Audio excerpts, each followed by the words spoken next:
पहाड़ों का गांव एक छोटा सा गांव था। पहाड़ों के बीच बसा हुआ था। उस गांव में एक अजीब रिवाज था। हर साल गांव के सबसे युवा व्यक्ति को शांत घाटी में अकेले जाना पड़ता था और वहां से एक विशेष पत्थर लेकर आना होता था।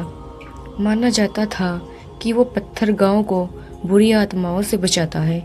इस साल बारी थी तेजी नाम के एक लड़के की। तेजी थोड़ा डरपोक था, लेकिन गांव की परंपरा को तोड़ नहीं सकता था। वो शांत घाटी की ओर चला। घाटी सचमुच शांत थी। एक अजीब सी चुप्पी छाई हुई थी। अचानक उसे एक धीमी आवाज सुनाई दी, जैसे कोई फुसफुसा रहा हो। तेजी डर गया, लेकिन उसने हिम्मत करके आवाज की दिशा में देखा। वहां एक छोटा सा चमकता हुआ पत्थर जमीन पर पड़ा था।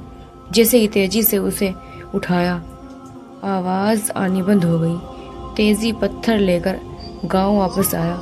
गांव वाले खुश थे कि रिवाज पूरा हुआ, लेकिन उस रात जब सब सो रहे थे, तेजी को फिर वही फुसफुसाहट सुनाई दी।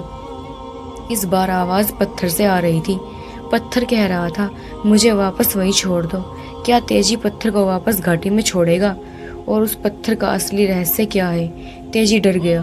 उसने पत्थर को कसकर पकड़ लिया। तुम कौन हो? उसने फुसफुसाते हुए पूछा।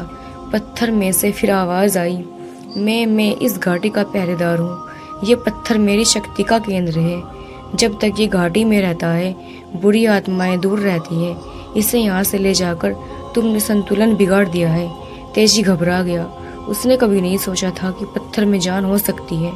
गांव वालों ने तो बस यही कहा था कि ये एक जादुई पत्थर है, लेकिन गांव वाले कहते हैं कि ये पत्थर उनकी रक्षा करता है। तेजी ने कहा, ये सच है। पत्थर ने जवाब दिया, लेकिन मेरी शक्ति तभी काम करती है जब मैं घाटी में रहता हूँ। यहाँ से दूर मैं बस एक चमकता हुआ पत्थर हूँ, और मेरे जाने से घाटी कमजोर पड़ गई है। तेजी सोच में पड़ गया।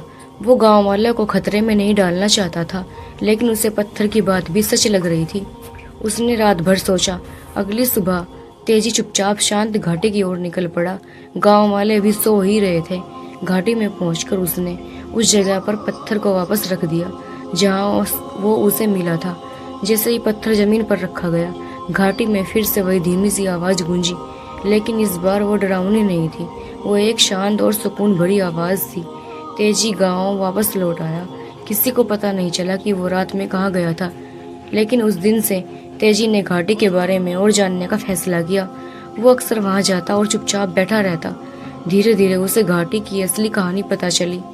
ये सिर्फ बुरी आत्माओं को दूर रखने की जगह नहीं थी, बल्कि प्रकृति की एक नाजुक शक्ति का केंद्र भी थी, और उस पत्थर के बिना वो शक्ति कमजोर पड़ सकती थी। तेजी ने यह राज अपने तक ही रखा।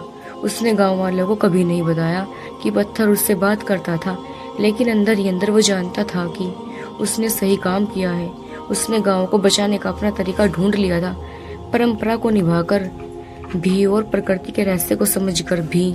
और उस दिन से तेजी सिर्फ एक डरपोक लड़का नहीं रहा, वो शांत घाटी का एक मौन संरक्षक बन गया।